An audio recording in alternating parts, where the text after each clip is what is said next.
Merchant നേവിയിലെ എനിക്കറിയാവുന്ന ആൾക്കാരോട് ചോദിച്ചു എന്തൊക്കെയായി സംഭവിക്കുന്നത്. വാസ്തവത്തിൽ ഈ കപ്പലുകൾ ആരുടെയാണ്, എവിടുന്ന് വന്നു? അപ്പോൾ അവർ പറഞ്ഞു ഇത് അറിയാൻ മാർഗമൊന്നുമില്ല. കപ്പലിലെ ക്യാപ്റ്റന് പോലും പലപ്പോഴും ഉടമസ്ഥൻ ആരാണെന്ന് അറിയില്ല. ഒരുപാട് ലേയേഴ്സ് ഉണ്ട് അതിനിടയ്ക്കൊരു ലെയറാണ് ഈ ഉടമസ്ഥന് താഴെ വേറെ എന്തോ സംവിധാനമുണ്ട്, അതിന് താഴെയാണ് ക്യാപ്റ്റൻ.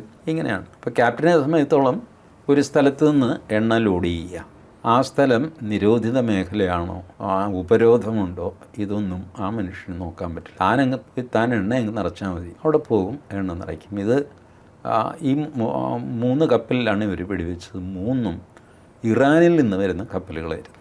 എങ്ങോട്ട് പോയി ആർക്കും അതിൻ്റെ ഡെസ്റ്റിനേഷൻ ഇന്ന് വരെ ആരും പറയുന്നില്ല. ഇറാനിൽ നിന്ന് എങ്ങോട്ടായിരുന്നു ആ എണ്ണ പൊയ്ക്കൊണ്ടിരുന്നത്? ഇന്ത്യയിലേക്കല്ല.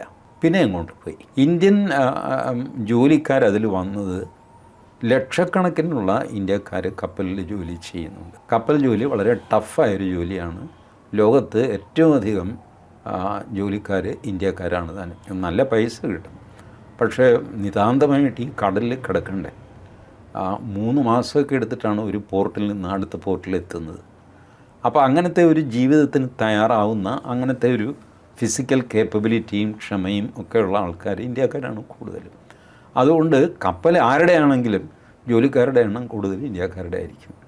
ഇപ്പോൾ ഇവർ അമേരിക്ക വാണിംഗ് ഒക്കെ കൊടുത്തു എന്നൊക്കെ പറയുന്നു.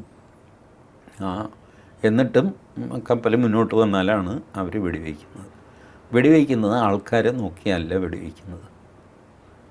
കപ്പലിലെ കാർഗോയ്ക്ക് തീപിടിക്കാത്ത രീതിയിൽ എൻജിൻ റൂമിലേക്കോ ഡോക്കിലേക്കോ ഒക്കെയാണ് ഇവർ വെടിവയ്ക്കുന്നത്. അവിടെ സേഫ്റ്റി നോക്കുന്നത് കാർഗോയുടെ സേഫ്റ്റിയാണ്. കാർഗോ ഇൻഫ്ലേമബിളാണ്, വലിയ എക്സ്പ്ലോഷൻ ഉണ്ടാവും, കപ്പൽ തന്നെ നശിച്ചു പോകും. അപ്പോൾ അതിൻ്റെ വെയിറ്റേജ് നോക്കുമ്പോൾ ഹ്യൂമൻ ലൈഫ് കളയുന്നതാണ് നല്ലത് എന്ന് തോന്നിയിട്ടാണ് ഇങ്ങനെയൊക്കെ ചെയ്യുന്നത്. അല്പം അറ്റ കൈയാണ്, പക്ഷേ അതാണ് അതിൻ്റെ പ്രൊസീജിയർ. ഇത് ഞാൻ ചോദിച്ചവരെന്നോട് പറഞ്ഞത് ഇത് കൂടുതൽ നമ്മൾ പ്രെസിപ്പിറ്റേറ്റ് ചെയ്യാഞ്ഞത് അതൊരു കള്ളക്കടത്തായതുകൊണ്ടാവാം.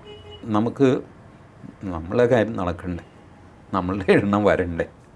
ഇപ്പോൾ ഈ കപ്പലുകൾ അമേരിക്കയുടെ ബ്ലോക്കേഡ് കടന്ന് പുറത്തേക്ക് ഇറങ്ങിക്കഴിഞ്ഞാൽ പിന്നെ എവിടെ പോകും എന്നുള്ളത് അവർക്ക് കിട്ടുന്ന ലക്ഷം പോലെ ഇരിക്കും.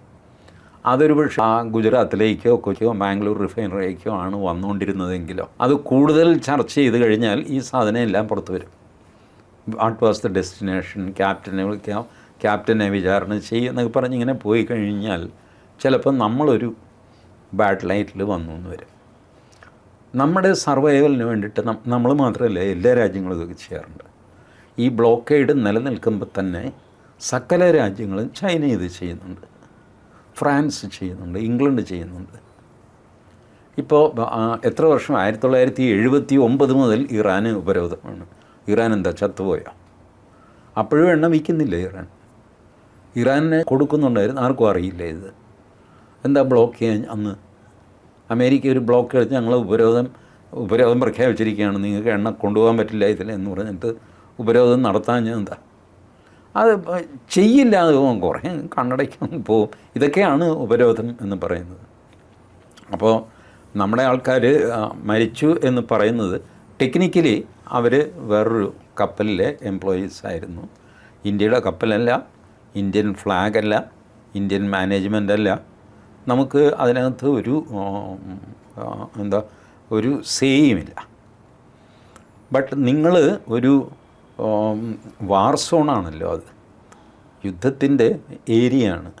ആ യുദ്ധത്തിൻ്റെ ഏരിയയിൽ പോകുമ്പോൾ അതിൽ ഇൻവോൾവായിട്ടുള്ള റിസ്ക് ഉണ്ട്. ചിലപ്പോൾ ജീവൻ പോയി എന്ന് വരും. അതിൽ നമുക്ക് പ്രൊട്ടസ്റ്റ് ചെയ്യാനൊക്കെ പറ്റും. മറ്റേ ആളിനെ കൊണ്ട് മാപ്പ് പറയിക്കണം എന്നൊക്കെ അയാൾ പറയുന്നില്ല. നിങ്ങൾ എന്താ ചെയ്യാൻ പോകുന്നത്? You have to escalate it to next level.